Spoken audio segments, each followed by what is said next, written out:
إلى آخر السورة. قال النبي صلى الله عليه وسلم: أحب البلاد إلى الله مساجدها وأبغض البلاد إلى الله أسواقها، أو كما قال عليه الصلاة والسلام. قال النبي صلى الله عليه وسلم: المؤمن في المسجد كالسمك في الماء، المنافق في المسجد كالطير في القفص، أو كما قال عليه الصلاة والسلام. قال النبي صلى الله عليه وسلم: كن عالما أو متعلما أو مستمعا أو محبا له، ولا تكن خمسا فتهلك، أو كما قال عليه الصلاة والسلام. قال النبي صلى الله عليه وسلم: السخي قريب من الله، قريب من الناس، قريب من الجنة، بعيد من النار. البخيل بعيد من الله، بعيد من الناس، بعيد من الجنة، قريب من النار، أو كما قال عليه الصلاة والسلام.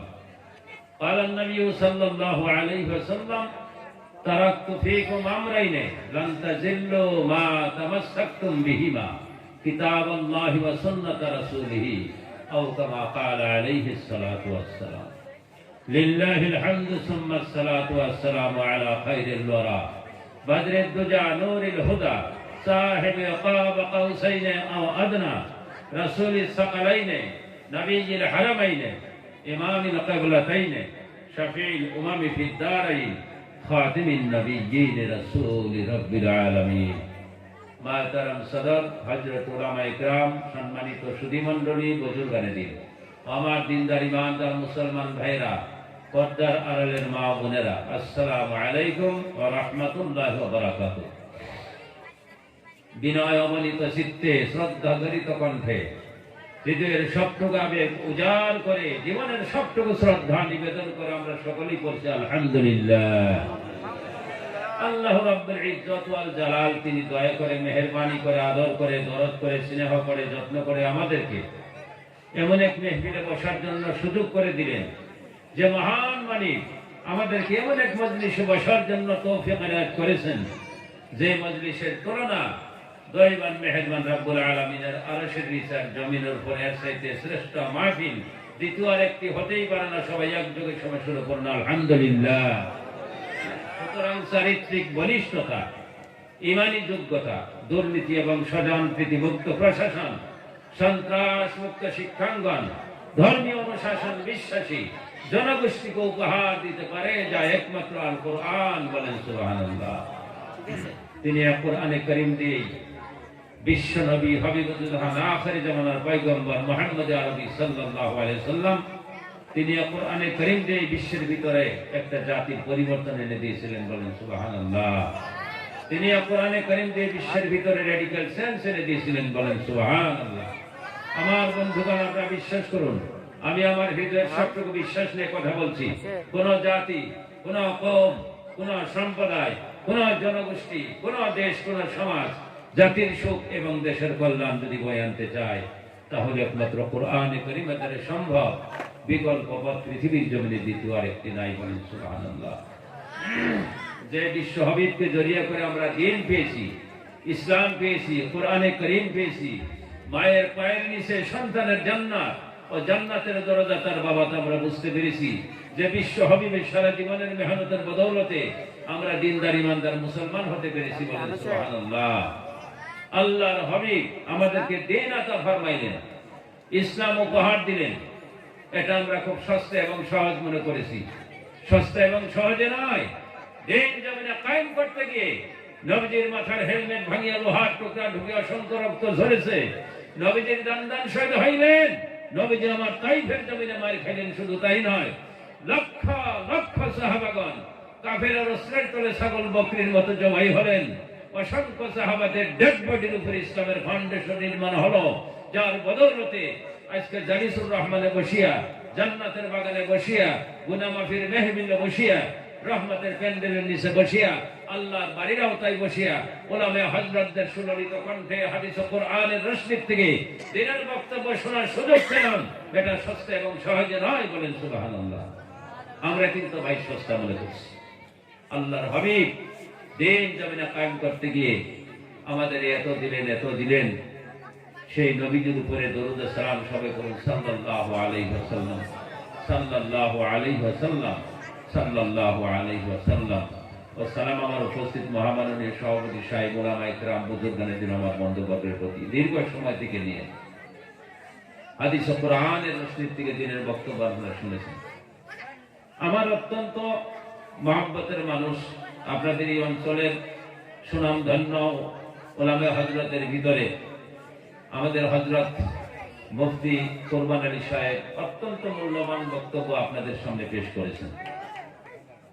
আমার আগে আমার হুজুর হযরত মুফতি সাহেব আপনাদের সামনে খুব কম সময়ের ভিতরে মূল্যবান বক্তব্য আপনাদেরকে উপহার দিলেন।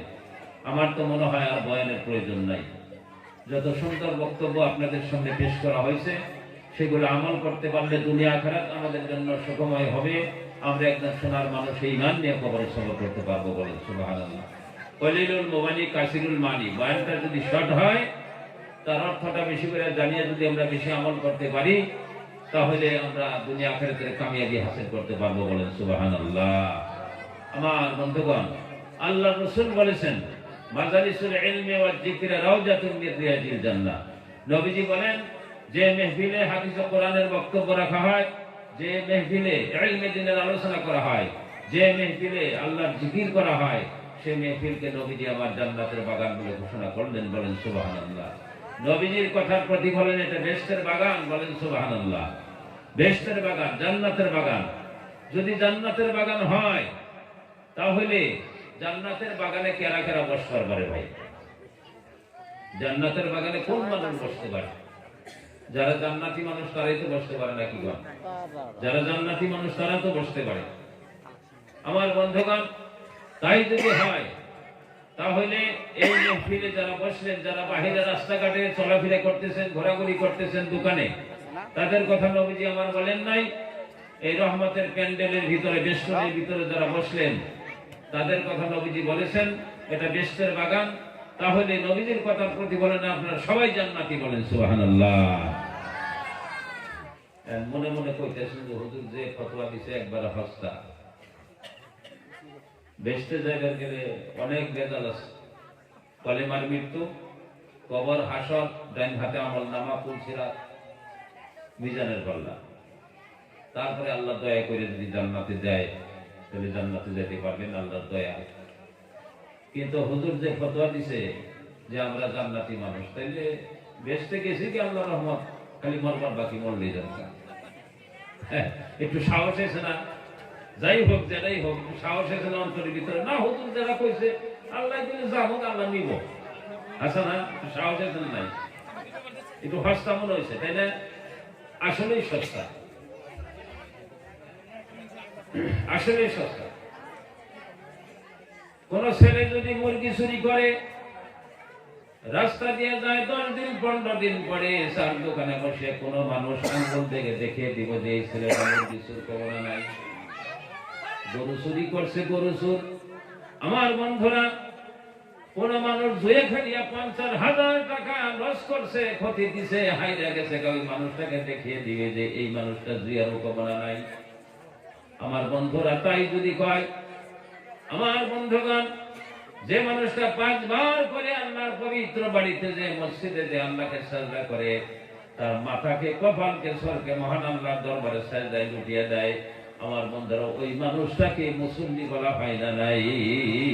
5 বার করে যারা মসজিদে আল্লাহকে সাজদা করে, আমার বন্ধুরা, তারা হলো মুসল্লি। তাই যদি হয়, আমার বন্ধুগণ, নামাজ পড়লে যদি মুসল্লি হয়, গরু চুরি করলে যদি গরু চোর হয়, মুরগি চুরি করলে যদি মুরগি চোর হয়, জুয়া খেলাইলে যদি জুয়ারও হয়, তাহলে আল্লাহ রাসূল বলেছেন জান্নাতের বাগান, জান্নাতের বাগান। এই জান্নাতের বাগানে যারা বসতে পারলেন গো, আমার বন্ধুরা, শুধু জান্নাতি মানুষ বসবে। নবীজির কথার প্রতিফলনে আপনারা সবাই জান্নাতি বলেন সুবহানাল্লাহ। শুধু জান্নাতি নয়, বুশরালিল জান্নাতে ক্বাবলাল মাউতে, মরণের আগে আপনাদের নাকের মধ্যে জান্নাতের খুশবু লাগিয়ে যাবে, তারপরে আল্লাহ ঈমানের মওত দান করবে বলেন সুবহানাল্লাহ। কেরা কেরা বেচতে যাবে সে হাত তুলেছে, 2 হাত নাড়াই থাকবে। আমি যত বছর থেকে সভা করি, জান্নাতের কথা বই হাত তুলবার করলে একজন মানুষ হাত তুলে নেই এমন মানুষ আমি পাইনি। বেস্টের কথা শুনলে হাত তুলবার বাকি থাকা মানুষ আমি জীবনে পাইনি। কথা আছে না? আর হাত তোলা এটা সাধারণ নয়, আল্লাহ যাকে তৌফিক দেয় সে হাত তোলার সুযোগ পায় বলেন সুবহানাল্লাহ। এখানে বেস্টের বাগানে ওই মানুষ বসতে পারে, এটা বেস্টের বাগান যেখানে আল্লাহর জিকির করা হয়। আমরা একটু জিকির করি, লা ইলাহা ইল্লাল্লাহ, জুরে লা ইলাহা লা ইলাহা ইল্লাল্লাহ, লা ইলাহা। এই নেক আমলের বান্ধবেলা কাজে লাগবে সন্ধ্যাবেলা, নেক আমলের বান্ধবেলা কাজে লাগবে সন্ধ্যাবেলা। অন্ধকার কবরে তোমার, অন্ধকার কবরে তোমার সইতে হবে একলা পরলা ইলাহা ইল্লাল্লাহ, লা ইলাহা জোরে লা ইলাহা।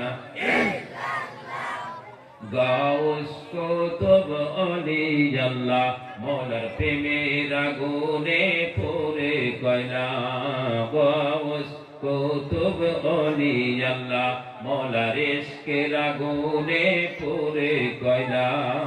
দেহ তাদের কালা হইলেও সে হেরা, তাদের মলিন হইলেও অন্তরে নাই কোন ময়লা।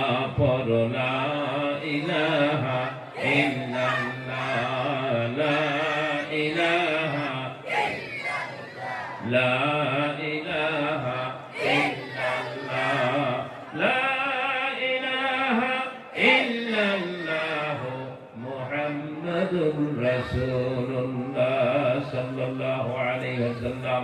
আমার বন্ধুরা, আমার ভাইরা, যে অঞ্চলে আল্লাহর বান্দাদেরকে আল্লাহ রাব্বুল আলামিন জান্নাতের অধিবাসী করতে চায় গো, ওই অঞ্চলের ভিতরে, ওই এলাকার ভিতরে আল্লাহ রাব্বুল আলামিন আল্লাহর পবিত্র ঘর, পবিত্র মসজিদ নির্মাণ করার জন্য তৌফিক দান করেন বলেন সুবহানাল্লাহ।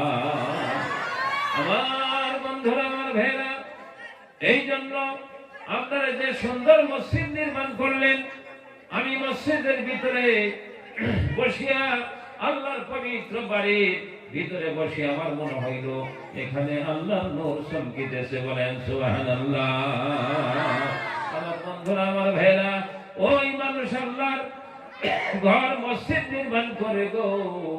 আমার বন্ধুরা, যে মানুষটা ইমানদার, ইমানদারই তো আল্লাহর পবিত্র বাড়ি নির্মাণ করেন বলেন সুবহানাল্লাহ। আল্লাহ রাসূল বলেছেন, আল মুমিনু ফিল মসজিদে, মুমিন বান্দা মসজিদের ভিতরে এইভাবে অবতরণ করে, কাসামাকে ফিল মায়ে, যেরকম পানির মধ্যে মাছ নীরবে থাকে বলেন সুবহানাল্লাহ। আল মুনাফিকু ফিল মসজিদে, মুনাফিক মানুষটা মসজিদে এইভাবে অবতরণ করবে গো, কাত্তাইরে ফিল কাফাসে, যেরকম জংলা পাখি ধইরায় না পিঞ্জরার ভিতরে আবদ্ধ করলে জংলা পাখিটা বাইরে হওয়ার জন্য সটবট সটবট করে। আমার বন্ধুরা, মসজিদে যাওয়ার পরে আমার ভালো লাগে না, মসজিদে আল্লাহর ইবাদত ভালো লাগে না, কোরআন তেলাওয়াত ভালো লাগে না, দ্বীনের কথা ভালো লাগে না গো। আমার মনে করতে হবে আমার মধ্যে মুনাফিকের চরিত্র বিদ্যমান বলেন নাউজুবিল্লাহ। আমার বন্ধুরা, আমার ভাইরা, আল্লাহ রাসূল অন্য জায়গার মধ্যে হাদিসের ভিতরে ঘোষণা করেন, আল্লাহ রাসূল বলেন, আহাব্বুল বিলাদি ইলাল্লাহি মাসাজিদুহা, সারা পৃথিবীর ভিতরে যত জায়গা আছে, যত শহর সমূহের মধ্যে সবচেয়ে উৎকৃষ্ট শহর হইল আল্লাহর পবিত্র ঘর, পবিত্র মসজিদ। মসজিদের জায়গা সারা পৃথিবীতে সবচেয়ে উৎকৃষ্ট জায়গা আল্লাহর নিকটে বলেন সুবহানাল্লাহ। ওয়া আবগাদুল বিলাদি ইলাল্লাহি আসওয়াকুহা, আর সারা পৃথিবীর ভিতরে বাজার হইল সবচেয়ে নিকৃষ্টতম জায়গা। বাজারে মানুষের ভিড় বেশি, মসজিদে মানুষ পাওয়া যায় কম। কথা হাসানা নিছে। আমার বন্ধুরা, আমার ভাইরা, এই পবিত্র মসজিদের সব নামাজের সব কায়েম করতে গিয়ে, আল্লাহর হাবিব দিনকে জমিনে কায়েম করতে গিয়ে, ইসলামের রাত জমিনে প্রতিষ্ঠিত করতে গিয়ে নবীজি সারা জীবনে আরামে ঘুম পাড়তে পারেন নাই। নবীজির বাড়িতে মাসের পরে মাস চলে যেত, কোনো কোনো দিন আগুন জ্বলছে, কোনো কোনো দিন নবীজির চুলে আগুন জ্বলে নাই। আমার বন্ধুরা, একটা খেজুর খেয়ে কোনো কোনো দিন নবীজির দিন চলে যেত। আল্লাহর হাবিব দিন জমিনে কায়েম করতে গিয়ে যত মেহনত করলেন, আমার তো মনে হয় সারা পৃথিবীর মানুষের মেহনত, ব্যস্ততা, কুরবানি, পরিশ্রমের এক জায়গায় স্তূপ করিয়া পাহাড় বানাইয়া আমার নবীদের 1 ঘন্টার মেহনতের সামনে, কুরবানির সামনে, পরিশ্রমের সামনে যদি হাজির করা হয়, সারা পৃথিবীর মানুষের ব্যস্ততা, কুরবানি, পরিশ্রম সব ফেল হয়ে যাবে। বলেন সুবহানাল্লাহ। আমার বন্ধুরা, লম্বা কথা নয়, সময় 11টার বেশি হয়েছে। আমার বন্ধুরা, নবীজি আমার গোসল করার জন্য প্রস্তুতি গ্রহণ করেছেন। আমাদের মা উম্মাহাতুল মুমিনিন আল্লাহর হাবিবের যিনারা স্ত্রী ছিলেন গমতান্তরে 11 জন, সমস্ত স্ত্রীগণ ছিলেন নবীজির। সারা পৃথিবীর মুমিনদের মা। বলেন সুবহানাল্লাহ। হযরতে আয়েশা সিদ্দিকা নবীজিকে একটা টুল দিলেন বসার জন্য। ওসা টুলের মধ্যে নবীজি আমার বসে গেলেন। আল্লাহর হাবিবের মাথার মধ্যে পানি ঢালবে, হযরতে আয়েশা গোসল করার জন্য প্রস্তুতি গ্রহণ করেছেন। নবীজি শরীরের কাপড় খুলিয়ে ফেললেন। আমার বন্ধুরা, ভাইরা, আল্লাহর হাবিবের জসদ মুবারকের দিকে হযরতে আয়েশা সিদ্দিকা তাকিয়ে দেখে গো, অসংখ্য কালো কালো দাগ দেখা যায়, ব্ল্যাক স্পট দেখা যায়, গর্ত গর্ত দেখা যায়। আমার বন্ধুরা, আল্লাহর হাবিবের শরীরের মধ্যে কালো কালো দাগ দেখতে পারিয়া হযরত আয়েশা সিদ্দিকা ডাক দিয়ে বলে, ইয়া রাসূলুল্লাহ, আপনার এত সুন্দর শরীর, আপনার শরীরের রক্ত আল্লাহ রাব্বুল আলামিন চোখের জন্য, বুকের জন্য, মশার জন্য, মাছির জন্য হারাম করে দিয়েছেন। আপনার এত সুন্দর শরীরের মধ্যে কালো কালো দাগ দেখতে পেরেছি। আপনি বিশ্ব হাবিবের শরীরে তো দাগ থাকার কথা নয়। আল্লাহর হাবিবের জান্নাতি শরীরের মধ্যে, জসদ মুবারকের মধ্যে কালো কালো দাগ দেখতে পারলেন। আজকে থেকে নিয়ে 50-55 বছর আগে যিনারা গুঠি বেমার আক্রান্ত হয়েছিল, বসন্ত বেমার, আমরা বসন্ত বেমার করি কি, বসন্ত বেমার আক্রান্ত হয়েছিল, ওই মানুষগুলো এখন আমি আর দেখি না। উপায় নাই, 2-1 থাকতে পারে, চেহারার দিকে তাকালে বোঝা যায় যে এরা গুঠি বেমার হয়েছে, বসন্ত বেমার হয়েছে, মানে গর্ত গর্ত কালো কালো দাগ ছিল শরীরে। আল্লাহর হাবিবের শরীরের মধ্যে কালো কালো দাগ দেখতে পারিয়া হযরত আয়েশা সিদ্দিকা ডাক দিয়ে বলি, ইয়া রাসূলুল্লাহ, আপনার শরীরে কালো কালো দাগ কিসের দাগ? এই দাগ থাকার কথা নয়। নবীজি আমার হাদিসের ভিতরে আসছে, আল্লাহর হাবিব রাস্তা দিয়ে চলে গেছে, আধা ঘন্টা 1 ঘন্টা পূর্বে, 1 ঘন্টা আধা ঘন্টা পরে যদি কোন সাহাবা ওই রাস্তা দিয়ে চলে যেত গো, সাহাবারা বুঝতে পারতেন নবী আমার এই রাস্তা দিয়ে কিছু সময় আগে চলে গেছে। কারণ ওই রাস্তার মধ্যে আল্লাহর নবীজি পবিত্র জান্নাতি জসদ মুবারকের খুশবু, জান্নাতি খুশবু ততক্ষণ পর্যন্ত রাস্তার মধ্যে বিদ্যমান থাকতো। বলেন সুবহানাল্লাহ। আল্লাহর হাবিবের চেহারা তো সুন্দর ছিলেন। আমার বন্ধুরা, হযরত আয়েশা সিদ্দিকা রাদিয়াল্লাহু তাআলা আনহা গভীর রাতে, সন্ধ্যার পরে, ঈশার পরে, আমার বন্ধুরা একটা সুই হারিয়ে ফেলেছে, কাপড় সেলাই করা সুই হারিয়ে ফেললেন। আমার বন্ধুরা তন্ন তন্ন করে আলো জ্বালাইয়া, মাসল লাগাইয়া, বাতি লাগাইয়া ওই সুইটাকে তন্ন তন্ন করে অনুসন্ধান করতেছেন, সুই পাইতেছেন না। নবী আমার উপস্থিত হয়ে গেলেন। নবীজি বলেন, আয়েশা রে, তুমি কি অনুসন্ধান করো? হযরত আয়েশা সিদ্দিকা বলে, অনুসন্ধান করি, একটা সুই হারিয়ে ফেলেছি। আল্লাহর নবী ওই জায়গার মধ্যে উপস্থিত হয়ে গেলেন গো। আল্লাহর হাবিবের শরীরের পাওয়ারে, পোহরে, আলোয় হযরত আয়েশা সিদ্দিকা সুইটা বিছিয়ে পায়ে ফেললেন। বলেন সুবহানাল্লাহ। আমার বন্ধুরা, আমার ভাইরা, হযরত আয়েশা বলে, ইয়া রাসূলুল্লাহ, আপনার এত সুন্দর শরীরের মধ্যে কালো কালো দাগ দেখতে পেরেছি, বুঝতে পারিনি কিসের দাগ। নবী আমার স্তব হয়ে গেলেন, সব হয়ে গেলেন। কিছু সময় পরে আল্লাহর হাবিব আয়েশা সিদ্দিকাকে ডাক দিয়ে বলে, আয়েশা রে, তুমি অনেক পুরানা দিনের কথা আমাকে মনে ফালিয়ে দিলা। আমি দিন জমিনে কায়েম করার জন্য তাইফের ময়দানে গিয়েছিলাম রে। তাইফের মানুষেরা আমি নবীকে বুঝতে পারে নাই, চিনতে পারে নাই। আমি নবীকে হায় হায় তারা আমি নবীর কথা তারা শুনে নাই। আমি নবীকে তাইফের মানুষেরা পাগল বলেছে। ছোট ছোট ছেলেদেরকে, যুবক ছেলেদেরকে আমি নবীর পিছনে লাগিয়ে দিয়েছিল। আমাকে ইট দিয়ে পাথর দিয়ে তাইফের ছেলেরা আমাকে ঢেল মেরেছে। ইট আর পাথরের বৃষ্টি আমি নবীর উপরে বর্ষণ হওয়া আরম্ভ হইল। আমি নবী হায় হায় ইট পাথরের হায় হায় মার খাওয়ার পরে আমি নবীর সামনের দিকে দৌড় দেই। আমাকে তাইফের মানুষেরা ছেড়ে দেয় নাই। পিছন থেকে আসিয়া আমি নবীকে ধাক্কা দিয়ে তাইফের জমিনে 3 জায়গার মধ্যে ফেলে দিয়েছিল। আল্লাহর হাবিব 3 জায়গার মধ্যে তাইফের জমিনে উপর খেয়ে পড়ে যায়। আর আমার বন্ধুরা 3 জায়গার মধ্যে নবীজির শরীরের রক্ত সবচেয়ে বেশি পড়েছিল। আল্লাহর নবী বলে, আয়েশা রে, আমি তাইফের জমিনে তাইফের মানুষ আমার পিছন থেকে ধাক্কা দিয়ে আমাকে উপর খেয়ে তাইফের জমিনে ফেলে দিয়েছিল রে।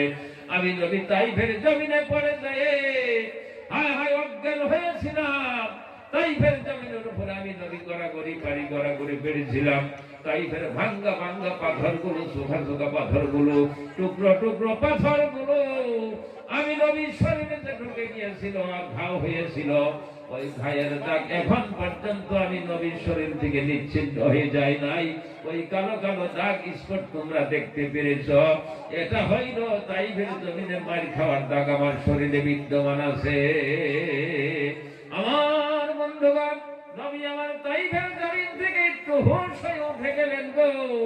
নবীজি সামনের দিকে অগ্রসর হইলেন। অগ্রসর হওয়ার পরে আল্লাহর হাবিবের শরীরের রক্তগুলো নিগড়ে নিগড়ে ঝরে ঝরে আমার বন্ধুরা আল্লাহর হাবিবের জুতা মুবারকের মধ্যে জমা হয়ে যায়। সব সব শব্দ হইতেছে। নবী আমার কিছু দূর আগবাড়ার পরে ক্লান্ত অবস্থায় ইতিমের মতো, কাঙ্গালের মতো একটি কালো পাথরের উপরে নবী আমার বসে গেলেন। বলেন সুবহানাল্লাহ। আল্লাহ বলেন, জিবরাইল চলে যাও, চলে যাও। আমার নবীকে তাইফের মানুষেরা মারলো। আমার নবী ইতিমের মতো, কাঙ্গালের মতো ওই পাথরের উপরে বসে আছে। চলে যাও। আমার নবী কি বলে সেই কথাটা শোনো। হযরত জিবরিল আমিন আলাইহিস সালাতু ওয়াসসালাম আসি আল্লাহর হাবিবকে সালাম প্রদান করেন। আল্লাহ রাসূলকে বলেন, ইয়া রাসূলুল্লাহ, তাইফের মানুষেরা আপনার নবীকে মারলো। হায় হায়, আপনি নবীর শরীরে রক্ত ঝরাইলো। নবীজি গো, আপনি যদি পারমিশন দেন, অর্ডার দেন, তাহলে তাইফের 2 দিক থেকে সাফা মারওয়ার 2টা পাহাড়া নিয়া পিছিয়ে তাইফের সমস্ত মানুষকে গোষ্ঠী শুদ্ধে শেষ করে দেই কাফের দিগকে। নবী আমার বলে, জিবরাইল, আল্লাহ রাব্বুল আলামিন দুনিয়ার জমিনে আমাকে মানুষ মারার জন্য প্রেরণ করেন নাই। নবী আমার কেস করলেন না, মামলা করলেন না, নালিশ করলেন না, আল্লাহর দরবারে বিচার চাইলেন না। নবী আমার তাইফের মানুষের জন্য দোয়া করলেন। আমার বন্ধুরা, আল্লাহর রাসূল বলেন, আল্লাহুম্মা হদি কওমি, আয় আল্লাহ আমার কওমকে তুমি হেদায়েত করে দাও। ফা ইন্নাহুম লা ইয়ালামুন, তারা বুঝে নাই এই জন্য আমি নবীর শরীরের রক্ত ঝরাইছে। বলেন সুবহানাল্লাহ। নবী বলে, মাইরো না গো, সইতে আমি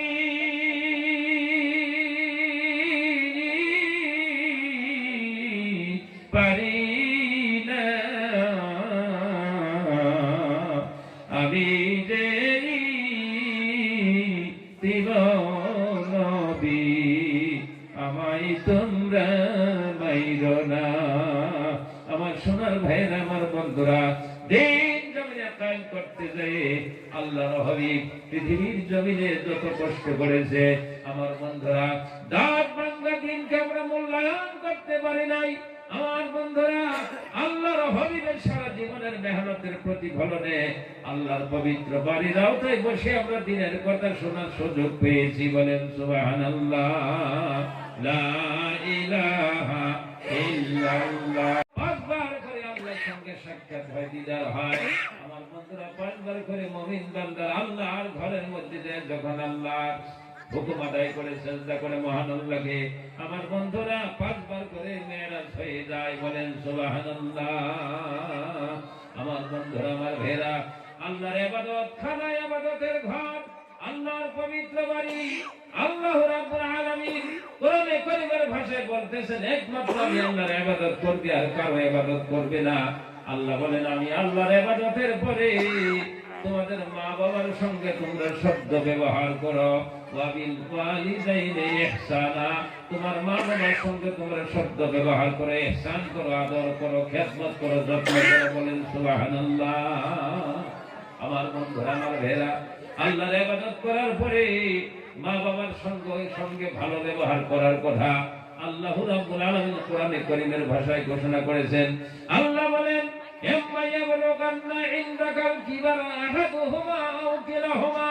আল্লাহ বলেন, তোমার মা বাবা বুড়া এবং বুড়ি অবস্থায়, বৃদ্ধ এবং বৃদ্ধ অবস্থায় দুইজনের একজনকে যদি পাও, আহাদুহুমা দুইজনের একজনকে যদি পাও, আও কিলাহুমা নাইবা দুইজনকে যদি পাও গো, ফালা তাকুল্লাহুমা উফিও, তাহলে তোমাদের মা বাবার উদ্দেশ্যে তোমরা উফ শব্দটুকু প্রয়োগ করিও না। বলেন সুবহানাল্লাহ। ওয়ালা তানহারহুমা ওয়া কুল লাহুমা কাওলান কারীমা। আল্লাহ বলেন, তোমাদের শোক লাল করিয়া, কপালের চামড়া কুঞ্চিত করিয়া, রাগান্বিত হইয়া, ঝিলকি দিয়ে তোমাদের মা বাবার সঙ্গে কথা বলিও না।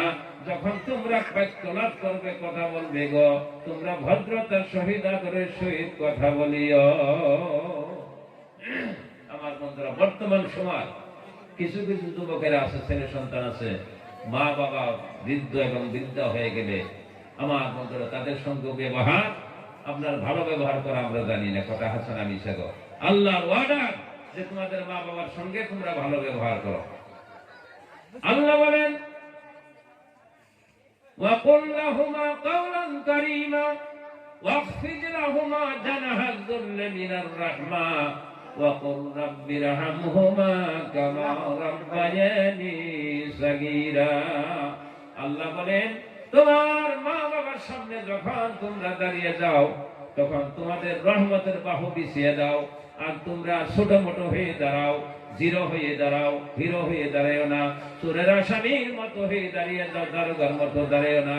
এক কথায় তোমরা ছোট্ট মোট্ট হয়ে নম্রভাবে মা বাবার সামনে দাঁড়িয়ে যাও, আর মা বাবার জন্য দোয়া করো গো, রাব্বির হামহুমা কামা রাব্বায়ানি সাগীরা। আমার বন্ধুরা, 5 বার করে আল্লাহর পবিত্র বাড়িতে যায় নামাজ আদায় করার পরে, আমার বন্ধুরা, যারা ছেলে সন্তান পৃথিবীতে আছেন, আপনারা মহান আল্লাহর দরবারে হাত তুলিয়া মা বাবার জন্য দোয়া করবেন, রাব্বির হামহুমা কামা রাব্বায়ানি সাগীরা। আমার বন্ধুরা, লম্বা বক্তব্যের সময় নাই, আমি খুব শর্ট সময়ের মধ্যে কথা শেষ করব। পালন হয়েছে, যার স্তনের দুধ আমি পান করেছি, ইনি জগতের সাধারণ মানুষ নয় রে, ইনি হইল হযরতে হালিমাতুস সাদিয়া রাদিয়াল্লাহু তাআলা আনহা। বলেন সুবহানাল্লাহ। আমার বন্ধুরা, আমার ভাইরা, মাতৃত্বের সম্মান আল্লাহ রাসূল দিয়েছেন। যারা মা হারাইলেন, বাবা হারাইলেন, মা কবরে, বাবা কবরে, আমার বন্ধুরা, মা বাবার রুহের মাগফিরাতের জন্য, আল্লাহর পবিত্র বাড়ি নির্মাণ করার জন্য আল্লাহ রাসূল বলেছেন, মান বানা লিল্লাহি মাসজিদান বানাল্লাহু লাহু বাইতান ফিল জান্নাহ বানাল্লাহু লাহু মিসলান ফিল জান্নাহ। নবী আমার বলেন যে আল্লাহর জন্য পবিত্র মসজিদ নির্মাণ করে, আল্লাহ রাব্বুল আলামিন মসজিদ জান্নাতের মধ্যে তার জন্য একটা ঘর তৈরি করে দেয়। বলেন সুবহানাল্লাহ। আমার বন্ধুরা, যাদের মা বাবা বেঁচে আছে, নাই বা মা নাই বাবা নাই, আমার বন্ধুরা, মা বাবার রুহের মাগফিরাতের জন্য, আমার বন্ধুরা, রহমতের প্যান্ডেলের নিচে বসিয়া, আল্লাহর বাড়ির আওতায় বসিয়া, আমার বন্ধুরা, একজন সোনার মানুষ আমি দেখতে চাই। আমার বন্ধুগণ, মা বাবার জন্য, যাদের মা বাবা বেঁচে আছে, নাই বা মা বাবা নাই, আমার বন্ধুরা, সোনার মায়ের সোনার সন্তান মর্দে মুজাহিদ, একজন সোনার মানুষ দাঁড়িয়ে যান। আল্লাহর পবিত্র বাড়ির কাজ আপনারা অনেক করেছেন, কমসে কম আপনার 15 লাখ টাকার কাম বোধহয় অনুমান হয়ে গেছে। আমার বন্ধুরা, খিড়কির কাম বাকি আছে, দরজার কাম বাকি আছে, আমার বন্ধুরা, রঙের কাম বাকি আছে, অনেক কাম এখনো বাকি আছে। আমার বন্ধুরা, আল্লাহর পবিত্র পবিত্র বাড়ির কাম সম্পন্ন করার জন্য একজন সোনার মানুষ দাঁড়িয়ে যান। আমি বেশি টাকা আপনাদের কাছে চাইতে সাহস করি নাই, কারণ 15 লক্ষ টাকার কাম এখানে আপনারা করেছেন। আমার বন্ধুরা, 10,000 টাকা আল্লাহর পবিত্র ব্যাংকে জমা রাখার মতো একজন সোনার মানুষ আমি দেখতে চাই। এ বাড়ি তোমার নয়, কার বাড়িতে? আমার বন্ধুরা, এ বাড়িঘর সব পড়ে থাকবে। আমার বন্ধুরা, আজ এখানে বসছি, আজকের বসাটা জীবনের শেষ বসা আমাদের হইতে পারে গো। গত বছর সভা হয়েছিল, আজকে মনে মনে অনুসন্ধান করেন, দেখবেন যে গত বছর এই জায়গায় বসা অনেক মানুষ আজকে কবরে শুয়ে আছে। আমার বন্ধুগণ, আজকে বসলাম, আগামী বছর আমি না বসতে পারি, আমার জীবনের শেষ বসা আজকে হয়ে যাইতে পারে। নারে থাকবে। মা নাই, বাবা নাই, 10,000 টাকা নগদ এখানে জমা দিয়েছেন। সারের জন্য হাত তুলিয়ে একটু দোয়া করি। আল্লাহুম্মা আমিন। রব্বানা যালামনা আনফুসানা ওয়া ইল্লাম তাগফির লানা ওয়া তারহামনা লানাকুনান্না মিনাল খাসিরিন। আল্লাহ তিনার এই দান আপনি কবুল আর মঞ্জুর করে নেন। তিনার খানদানের মধ্যে উলামা হযরত পয়দা করে দেন, আলিম বানান, হাফিজ বানান, কারি বানান, মুফতি কেরাম পয়দা করে দেন। আমার বাসকান্দির রহমাতুল্লাহ আলাইহির মতো সোনার মানুষ তার খানদানে বানিয়ে দেন।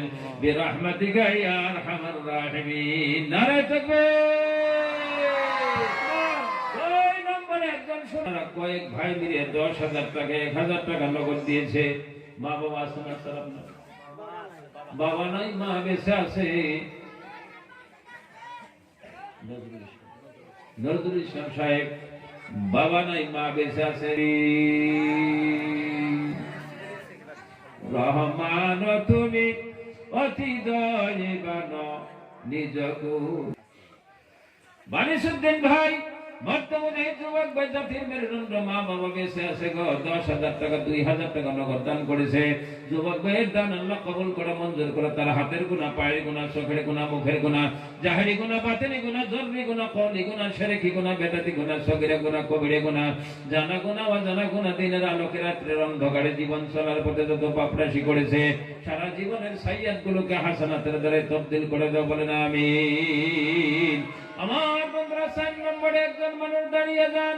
10,000 টাকা আল্লাহর পবিত্র ব্যাংকে জমা রাখার মতো 4 নম্বরে একজন সোনার মানুষ দেখতে চাই।